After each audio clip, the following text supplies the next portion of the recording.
നമസ്കാരം, ഞാൻ doctor Rohini, consultant gynaecologist, NIMS micro hospital, Vatsala nursing home. എല്ലാ ദിവസവും ഒപിയിൽ ഒരാളെങ്കിലും ഇറഗുലർ പീരീഡ്സിന് ചികിത്സ ആവശ്യപ്പെട്ട് വരാറുണ്ട്.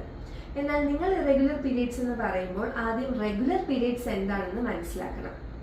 പ്രായപൂർത്തിയായി ആദ്യത്തെ ഒരു വർഷം കുട്ടികൾക്ക് പീരീഡ്സ് ഇറഗുലർ ആകുന്നത് നോർമലാണ്. ഇതിനെ നമ്മൾ പ്യൂബർട്ടൽ ട്രാൻസിഷൻ എന്നാണ് വിളിക്കുന്നത്. ചിലപ്പോൾ അവർക്ക് 2 മാസത്തിലൊരിക്കലോ 3 മാസത്തിലൊരിക്കലോ ആയിരിക്കും പീരീഡ്സ് ഉണ്ടാകുന്നത്.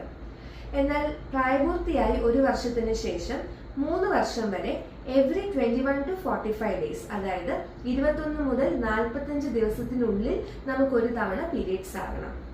എന്നാൽ പ്രായപൂർത്തിയായി 3 വർഷത്തിന് ശേഷം അപ് ടു പെരിമെനോപോസ്, അതായത് നമ്മുടെ പീരീഡ്സ് തീരാറാകുന്ന ഒരു സമയം, ഒരു 40-45 വയസ്സ് വരെ എവറി 21 to 35 ഡേയ്സ്, 21 മുതൽ 35 ദിവസത്തിനുള്ളിൽ ഒരിക്കൽ നമുക്ക് പീരീഡ്സ് ഉണ്ടായാൽ